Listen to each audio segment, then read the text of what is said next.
personal question. How do you feel on your first day at Clark?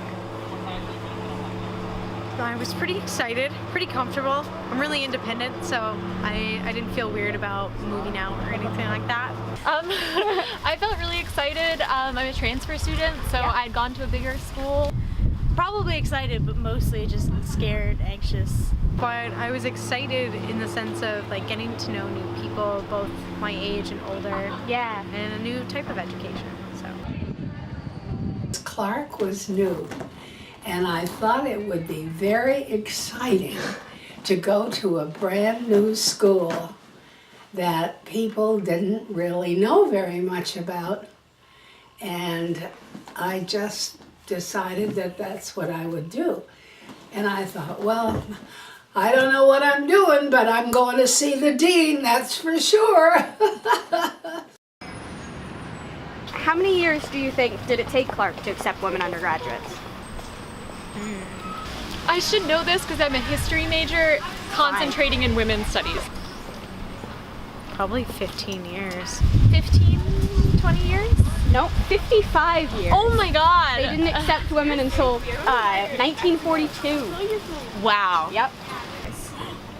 This is a men's Just school for kidding. 55 years, yeah. That's so sad. What's interesting about Clark, and this is kind of a myth, that the reason why Clark ended up going co-ed wasn't so much a result of the war, but was a result of the Depression. So, Yeah.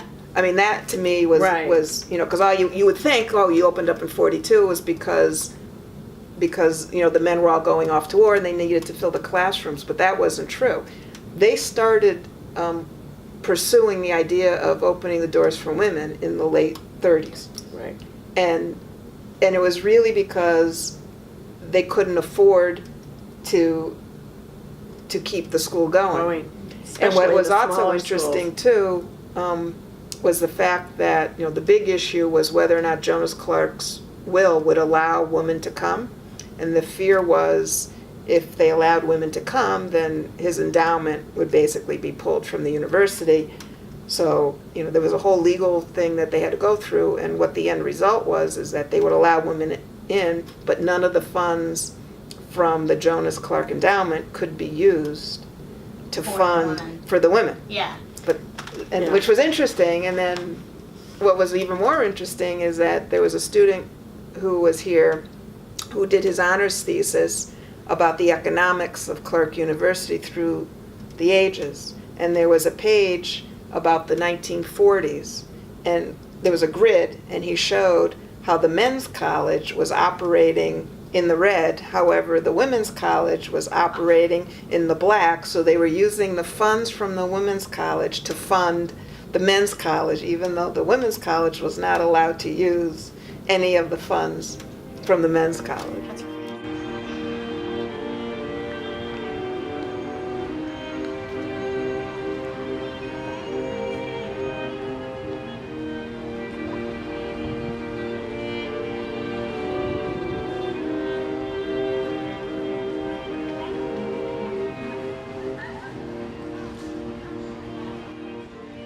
How do you think you would have felt if you were part of this first class of women coming to a school where you may not be welcome? It's absolutely horrible. Probably a little self-conscious about how I dressed, how I talked, where I ate, and what I did. Definitely anxious coming into an environment that was predominantly just male-focused and the patriarchal epitome of higher education. What was it like that first week when they were on campus? What was it? What was your reaction, and what was some of the other males' reactions? Varied reactions. To me, it was ecstatic. I felt privileged to see this happen. We dressed differently. You did? Oh yeah. We spruced up and dressed well because tried to shine and all of that. And I really didn't know what to make of it all. I was kind of in awe of it. But I knew that there was the other side of this. It was very obvious to me that some of the professors and students had a different perspective. And I've read about that, so I knew that some thought of it as sort of change in the campus, not necessarily for the good. Oh, we were just people. All of it, we're in it together, boys and girls. Right, so you didn't feel a lot of resistance. There was only one faculty member who was really very unhappy to see girls. The rest of them, okay, So they were fine. yeah. But this faculty member was older. He had gone through all young men only, and he was a Harvard graduate in those days, and Harvard was Harvard, yeah. yeah, exactly. But you know, I think I see it more in retrospect than I don't think we paid that much attention to it when we were there. We were there, we were girls, we paid our money, we went to class, and if we're lucky, we were made B's, and if we were lucky and studied, we might get some A's. Yeah. It was a big deal, but we didn't realize it was such a big deal. Yeah. They just thought, you know, everyone's going to college, and we're going to college too. So we went, but we also realized that we were unusual because they kept saying the girls' college is expanding. We're taking more girls now. And I'm thinking, what is so great about the girls? And then I realized they were the first. It was the first year. They were the first way women went to Clark. I think mostly just self-conscious. I feel like it probably wasn't very appropriate for women to go out. Oh my goodness. I mean, I would have just felt so paranoid because I would feel like everything I was doing was under a microscope, that I had to be perfect all the time just so I could prove myself, prove that I belonged.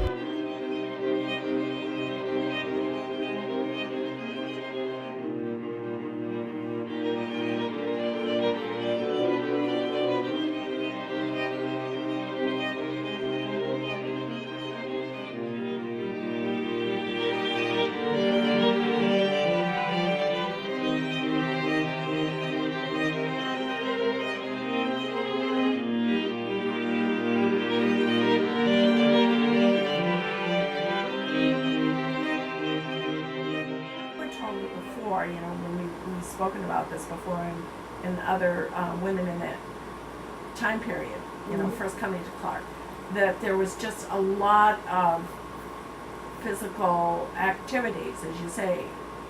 There was swimming. There was what? And there was rowing. Rowing. For those that wanted to do the rowing. There was which is unusual. There was archery. Yeah. Let's see, there was volleyball, basketball. I don't think, there might have been softball, but I never participated. I don't think we ever did that. Right. No. And there was some sort of calisthenics or... Oh yeah, we were required once or twice a week to go down in the gym there for calisthenics, marching, all kinds of things, you know. So I got a good idea for a program when I went to teach Cosette. Right. We didn't have any sports at all. And so we started asking if we could have a place to practice basketball. And it just so happened that someone by the name of Hazel Hughes was a graduate student, had come in with the women that year, and she had been a coach. And so she said to the administration that she would coach us if they allowed us to use the room downstairs with all the pillars.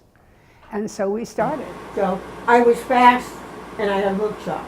So I played basketball first string the first year. Second year I played second string because we had some taller girls come in and they were more proficient and, you know. But we played Rutgers, Simmons, Wellesley, Our Lady of the Elms, and I can't remember one more. And we beat them all. And how about Radcliffe? Radcliffe was, yeah. They were the ones that couldn't believe that these hillbillies came and beat them. and we beat them well, you know, like 10, 15 points. They didn't know what happened to them. But we were fortunate. We had some girls that were very, very good, you know. So. If you were in your gym suit, to walk across the campus, Yes. what did you have to do? We had to put on clothes, you know. You couldn't walk across in your shorts. You had to put on clothes. Oh my goodness. So Great.